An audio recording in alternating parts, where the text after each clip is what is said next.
kapal belum keluar, sudah berapa lama di sini pelabuhan?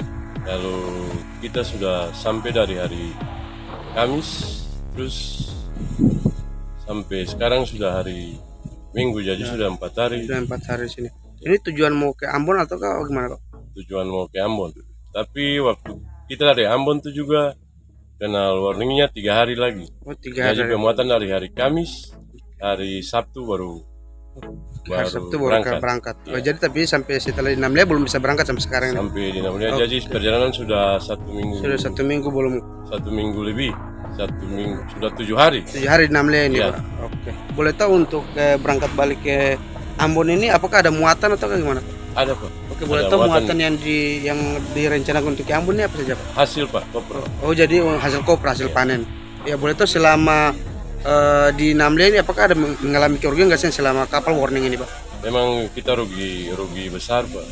Kira-kira Maksudnya biasanya tuh kita hitungan pendapatan kalau 3 hari kita perjalanan 1,5 juta, kita dapat bersih PP dari Ambon ke Namlia, terus Namlia balik ke Ambon. Tapi ini kalau sudah 9 hari berarti sudah rugi besar memang. kira-kira itu berapa ditaksirkan tuh, Pak, kerugian? Kira-kira bisa mencapai puluhan juta atau bagaimana? Tidak, makanya Ya, tidak minimal sampai puluhan juta, tapi kita hitungan biasanya 1 hari 500.000. jadi kurang lebih 4 hari atau sudah mau hampir 1 minggu ini ya. Iya. Intinya berapa juta lah kerugian begitu, Pak?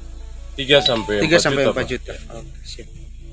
Oh, kira-kira harapannya terkait ini seperti apa, Pak? Mungkin ada Ini sebenarnya kalau kita sudah biasa menyeberang dari dulu, ini waktu dulu Sabandar yang kasih berangkat kapal, kita warning tapi dia lihat cuaca. Biasanya pagi kalau cuacanya teduh diberangkatkan, tapi setelah BPTD yang pegang alih di dalam pelabuhan ini warning tetap warning. Tapi dengan apakah dengan kondisi begini kira-kira menurut Pak kapal bisa diberangkatkan nggak sih? Kalau dari dulu tuh kan biasanya ikut jamnya, jadi lautannya kan kalau ABK kapal itu kan dia sudah tahu musim ini jam begini kapal boleh diberangkatkan. Biasanya tuh kan kita ada yang berangkat pagi kalau dari tahun-tahun kemarin. Oke. Jadi ini cuma menunggu keputusan saja dari. Keputusan aja. Terima kasih sudah nonton. Jangan lupa like, subscribe, dan share ya.